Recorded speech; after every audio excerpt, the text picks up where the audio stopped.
पश्चिम बंगाल और बिहार की सीमा के पास सोमवार को बड़ा ट्रेन हादसा हो गया। सियालदह जा रही कंचनजंगा एक्सप्रेस को पीछे से मालगाड़ी ने टक्कर मार दी। टक्कर इतनी जबरदस्त थी कि कंचनजंगा एक्सप्रेस के 3 डिब्बे बेपटरी हो गए। ये हादसा रंगापानी और निजबाड़ी के पास हुआ और इस हादसे में 3 बोगियां बुरी तरह से क्षतिग्रस्त हुई। ट्रेन दुर्घटना में 8 लोगों की मौत की खबर है, जबकि 30 घायल हुए हैं। घायलों को अस्पताल में भर्ती कराया गया है। हादसे के बाद रेलवे की टीम जांच में जुटी है। इस रेल हादसे के बाद रेलवे पर कई सवाल उठ रहे हैं। आखिर किसकी गलती की वजह से ऐसा हादसा हुआ? किन कारणों से 2 ट्रेनें एक ही ट्रैक पर आ गईं? ऐसे में हम आपको बताते हैं कि आखिर रेलवे का ये सिस्टम कैसे काम करता है और किस तरह से एक ट्रैक पर 2 ट्रेनों को आने से रोका जाता है, जिसमें गलती की वजह से इस तरह के हादसों का सामना करना पड़ता है। दरअसल रेलवे में हर ट्रेन और उसके रूट के हिसाब से इलेक्ट्रॉनिक इंटरलॉकिंग सिस्टम सेट होता है, जिसकी वजह से हर ट्रेन अलग अलग ट्रैक पर होती है और दुर्घटना की संभावना नहीं होती। लेकिन एक ट्रैक पर 2 ट्रेनों की आपस में भिड़ने की वजह सिग्नल फॉल्ट या इलेक्ट्रॉनिक इंटरलॉकिंग चेंज में कोई गलती होना पाया जाता है। रेलवे ट्रैक में इलेक्ट्रॉनिक सर्किट इंस्टॉल लगाए जाते हैं। जैसे ही ट्रेन ट्रैक सेक्शन पर आती है तो इस सर्किट के जरिए ट्रेन के आने का पता चलता है।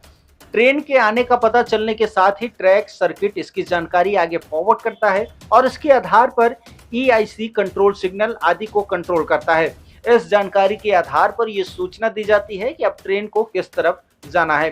कंट्रोल रूम के जरिए ही ट्रेन के रूट को तय कर दिया जाता है। 2 पटरियों के बीच एक स्विच होता है, जिसकी मदद से दोनों पटरियां एक दूसरे से जुड़ी हुई होती हैं। ऐसे में जब ट्रेन के ट्रैक को बदलना होता है तो कंट्रोल रूम में बैठे कर्मचारी कमांड मिलने के बाद पटरियों पर लगे दोनों स्विच ट्रेन की मूवमेंट को राइट और लेफ्ट की तरफ मोड़ते हैं और पटरियां चेंज हो जाती हैं।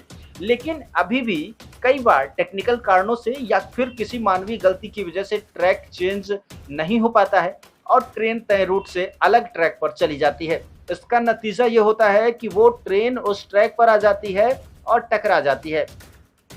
बहरहाल इस दुर्घटना के बाद अब रेलवे लगातार जांच कर रहा है और ये हालांकि सामने अभी तक नहीं आया है कि अस्थायी जो सटीक जानकारी नहीं सामने मिल पाई है कि इसका कारण क्या है, लेकिन जल्द ही इसके भी पता चलने की उम्मीद जताई जा रही है। आपको बता दें कि जब एक पटरी पर 2 ट्रेनों के आने का सिग्नल हो गया और उसके बाद अधिकारियों के हाथ पांव फूल गए।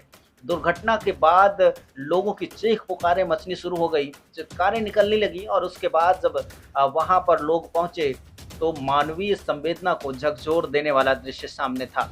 जो लोग मर चुके थे उनको तुरंत वहां से हटा दिया गया और जो लोग घायल थे उनको अस्पतालों में भेजा गया। 8 लोगों की मौत की खबरें हालांकि अभी तक मीडिया में है, बाकी इनकी घटने या बढ़ने की भी संभावना जताई जा रही है। और इस तरह की तमाम खबरों को अपने न्यूज़ चैनल पर पाने के लिए, अपने पॉकेट में पाने के लिए आप हमारे चैनल को सब्सक्राइब कर सकते हैं और ये खबर आपको अच्छी लगती है तो इसे फॉरवर्ड कर सकते हैं।